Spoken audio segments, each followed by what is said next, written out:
নমস্কার। যুক্তি তর্ক সঙ্গে অর্কয়ে আপনাদের স্বাগত। আপনাদের সঙ্গে আমি অর্কপ্রভ সরকার। 1999 সালে বাজপেয়ী সরকারের কথা আপনার মনে আছে? 18 দলের কোয়ালিশন, বিজেপি পেয়েছিল 182টা আসন। সেই সরকারকে বাইরে থেকে সমর্থন করেছিল তেলেগু দেশম। চন্দ্রবাবু নাইডু, যার সুপ্রিমো, তাকে বহুবার অনুরোধ করা হয় মন্ত্রিসভায় যোগ দিতে, কিন্তু চন্দ্রবাবু নাইডু রাজি হননি। বিনিময়ে, এই সমর্থনের বিনিময়ে তিনি বাজপেয়ী সরকারের কাছ থেকে অন্ধ্রপ্রদেশের উন্নতির জন্য অনেক কিছু চেয়ে নিয়েছিলেন। বিশেষত হায়দ্রাবাদকে সাইবারাবাদে রূপান্তর করার যে প্রক্রিয়া, সেটা কিন্তু তখন থেকেই শুরু হয়। মাইক্রোসফট তাদের প্রথম ক্যাম্পাসটা সেখানে তৈরি করে এবং চন্দ্রবাবু নাইডু নিজেকে মুখ্যমন্ত্রী বলতেন না, সিইও অফ অন্ধ্র ইনকর্পোরেটেড। বাজপেয়ীজির সঙ্গে তিনি আমেরিকায় গিয়ে তথ্য প্রযুক্তিতে বিনিয়োগের জন্য সওয়াল করেছিলেন। তার সুবিধা দক্ষিণের এই রাজ্যটি পেয়েছে।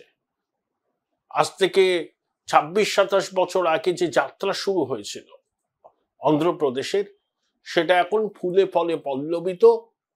টেক হাব হিসাবে অন্ধ্রপ্রদেশ 1 নম্বর, তারপরে আছে ব্যাঙ্গালুরু। 2024 সাল, 25 বছর পর তেলেগু দেশম মোদী সরকারের প্রাণ ভোমরা, বাইরে থেকে সমর্থন দিচ্ছেন এবারও। তবে এবার নারা লোকেশ মন্ত্রিসভায় যোগ দিয়েছেন। নারা লোকেশ না, রামমোহন নাইডু যোগ দিয়েছেন। নারা লোকেশ তো অন্ধ্রের মন্ত্রিসভায় আছেন। এবার মন্ত্রিসভায় যোগ দিয়েছে টিডিপি এবং একই সঙ্গে অবিভক্ত অন্ধ্রপ্রদেশ ভাগ হয়ে তেলেঙ্গানা। চন্দ্রবাবু নাইডু সেই পুরো হায়দ্রাবাদ তো পাননি। 25টা লোকসভা কেন্দ্র এখন অন্ধ্রপ্রদেশের। নতুন রাজধানী হচ্ছে অমরাবতীতে। সেই অমরাবতীর উন্নয়ন কল্পে সেচ প্রকল্প সহ একগুচ্ছ প্রকল্পের প্রতিশ্রুতি তিনি আদায় করেছেন, আর্থিক বরাদ্দ সুনিশ্চিত করেছেন। কিন্তু মাস্টার স্ট্রোকটা চন্দ্রবাবু দিলেন ওই 14ই অক্টোবর, যখন গুগল ক্লাউডের সঙ্গে আদানি এবং এয়ারটেলের সহযোগিতায় বিশাখাপত্তনমে 1,35,000 কোটি টাকার বিনিয়োগে একটা এআই হাব এবং ডেটা সেন্টার তৈরি হবে। 2030-এর মধ্যে প্রকল্পের কাজ শেষ হবে। প্রত্যক্ষ পরোক্ষ মিলিয়ে কয়েক লক্ষ কর্মসংস্থান হবে। আর সমুদ্রের তলা দিয়ে কেবল পাতা হবে। বিশাখাপত্তনমের সঙ্গে সিঙ্গাপুর, মালয়েশিয়া, অস্ট্রেলিয়া যুক্ত হবে। এবং আমেরিকার বাইরে গুগলের সব থেকে বড় বিনিয়োগ এটাই, $15 বিলিয়ন মার্কিন ডলার। দেবেন্দ্র ফডনবিস, যোগী আদিত্যনাথ কিচ্ছু করতে পারলেন না। দেখুন, বিনিয়োগ টানার তো প্রতিযোগিতা হয়, রাজ্যে রাজ্যে হয়। যোগী আদিত্যনাথ, দেবেন্দ্র ফডনবিস তো বিজেপির মুখ্যমন্ত্রী, কিন্তু ছিনিয়ে নিলেন চন্দ্রবাবু নাইডু ওই সমর্থন দেওয়ার বিনিময়ে। তাহলে বিশাখাপত্তনমকে ঘিরে ভারতবর্ষে একটা এআই বিপ্লব শুরু হচ্ছে, এআই হাব, ইনফ্রাস্ট্রাকচার।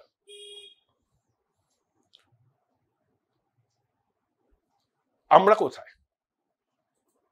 রাজনৈতিক সমর্থনের বিনিময়ে চন্দ্রবাবু নাইডু এত বড় একটা বিনিয়োগ টেনে আনলেন।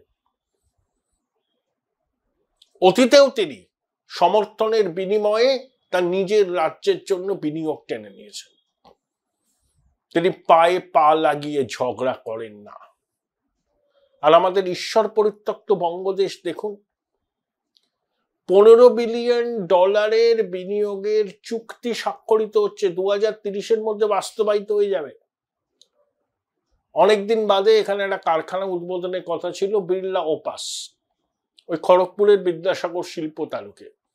দিদিমণি খুব আনন্দিত ছিলেন, তার হাসি মুখের ছবি বেরোবে, তিনি কলকারখানার উদ্বোধন করছেন। কিন্তু সেটা হলো না।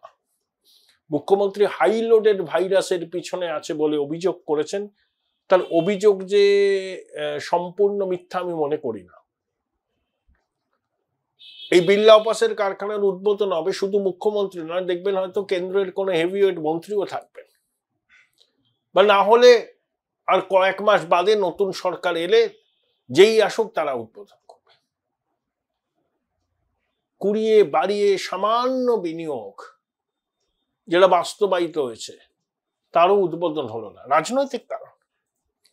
আপনি কথায় কথায় কেন্দ্রীয় সরকারকে গাল পারবেন, ঝগড়া করবেন, আর কেন্দ্র আপনার জন্য লাল কার্পেট বিছিয়ে রাখবে, এটা হয় না, এটা রাজনীতি। যখন মোদী সরকার সংখ্যালঘু হলো, আপনি তো ইস্যু বেসড সমর্থন করতে পারতেন, সাগ্রহে রাজি হয়ে যেত।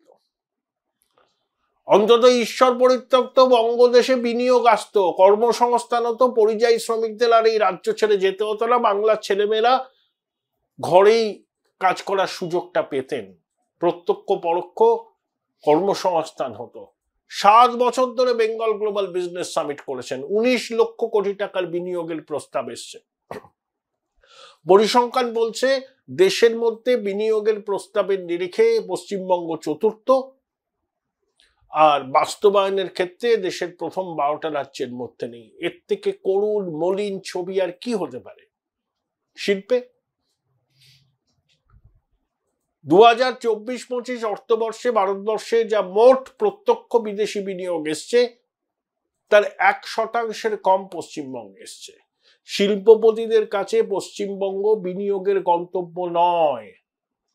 শিল্পপতিরা বেঙ্গল গ্লোবাল বিজনেস সামিটের মঞ্চে আসেন, চাঁদের হাট বসেন, মুখ্যমন্ত্রীকে স্তুতি করে কয়েকটা কথা বলেন। আসলে শিল্পপতিরা কলকাতায় আসলে গঙ্গা দাস, দিল্লিতে আসলে যমুনা দাস। এখন মুক্ত অর্থনীতি সবই ঠিক আছে, কিন্তু কেন্দ্রীয় সরকারের মনোভাব কি সেটা বিনিয়োগ করার আগে শিল্পপতিরা বুঝে নিতে চান। কেন্দ্রীয় সরকার পশ্চিমবঙ্গ সরকারের এই বিরোধিতাকে তো ভালোভাবে নেয় না।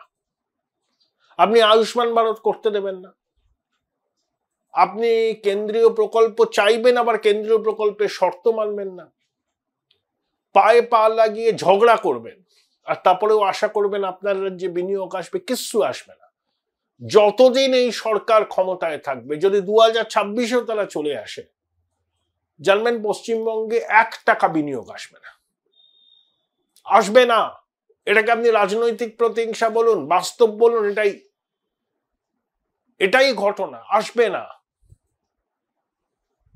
কিছু এখানকার সরকারি মারোয়ারিরা যাদের শিল্প মানচিত্রে যাদের স্থান অকিঞ্চিতকর, তারা হয়তো থাকবেন, তারাও আবার অন্য রাজ্যে গিয়ে বিনিয়োগ করছেন।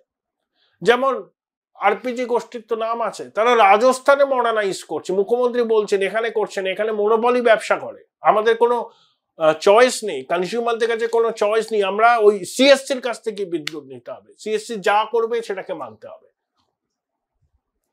চুক্তি ছিল কলকাতার বাসিন্দাদের জন্য 100 ইউনিট বিদ্যুৎ ফ্রি দেবে, সিএসসি দেয় 25 ইউনিট। অরূপবাবু কখনো এই বিষয় নিয়ে সরব হন? সংকর্ষণ হতে হবে না, সংকর্ষণ হওয়ার কোনমাত্র যোগ্যতা আপনাদের নেই। সংকর্ষণ অসম লড়াই করেছিলেন, কারণ সিপিএম এর ভেস্টেড ইন্টারেস্ট এই আরপিজি গোষ্ঠীর সঙ্গে ছিল। সংকর্ষণের কি বলবো আর কি, পদাঙ্ক অনুসরণ আপনারা করতে পারবেন না, কিন্তু একটু সৎ সাহস নিয়ে বলুন, যেভাবে লুটছে একটা সংস্থা কলকাতার মানুষকে, আপনারা চুপ। আসলে ওই ইলেকটোরাল বন্ডের মাধ্যমে তহবিল পুষ্ট করে। দিদিমণি ফ্রি বিদ্যুৎ বলে দিলেন পুজোয়, একটা বেসরকারি সংস্থা ফ্রি বিদ্যুৎ দেবে, ক্ষতিটা তারা পোষাবে কনজিউমারের ঘাড়ে অতিরিক্ত চাপিয়ে। একটা বেসরকারি সংস্থা সে ফ্রি বিদ্যুৎ দেবে, সেটা মুখ্যমন্ত্রী ঘোষণা করছেন নেতাজি ইন্ডোরে, এটা পারেনি না। এই তো পরিমণ্ডল শিল্পে। এখানে কোন দুঃখে শিল্পপতিরা আসবেন বলুন তো? উড়িষ্যা এগিয়ে যাচ্ছে, অসম এগিয়ে যাচ্ছে, সবাই আমরা শুধু পিছনে। এমএসএমইর নামে গল্প ভাঙেন মুখ্যমন্ত্রী। এমএসএমইটা কি? একটা ছোট শেড, একটা মেশিন, 3 জন কাজ করছে। এমএসএমই হঠাৎ বন্ধ হয়ে যাচ্ছে। ওটাকে শিল্পায়ন বলে? শিল্পায়ন আপনি জানেন না, তাহলে টাটাকে তাড়াতেন না। টাটাকে ক্ষতিপূরণ আপনাকে দিতে হবে। যেখানে শুধু সমর্থনের বিনিময়ে $15 বিলিয়ন বিনিয়োগ টেনে নিল গুগলের, আমেরিকার বাইরে গুগলের সর্ববৃহৎ বিনিয়োগ অন্ধ্রপ্রদেশ, বিশাখাপত্তনম। এখন তথ্য প্রযুক্তির নতুন ডেস্টিনেশন হবে বিশাখাপত্তনম। মানে আমরা আঙুল চুষছি, বড় বড় কথা আর কিছু গাল ভরা পরিসংখ্যান, যে পরিসংখ্যানের সম্ভবত বাস্তব ভিত্তি আছে বলে তো আমার মনে হয় না। কলকারখানার উদ্বোধনের ছবি তো দেখি না। সাধে বলি ঈশ্বর পরিত্যক্ত বঙ্গদেশ।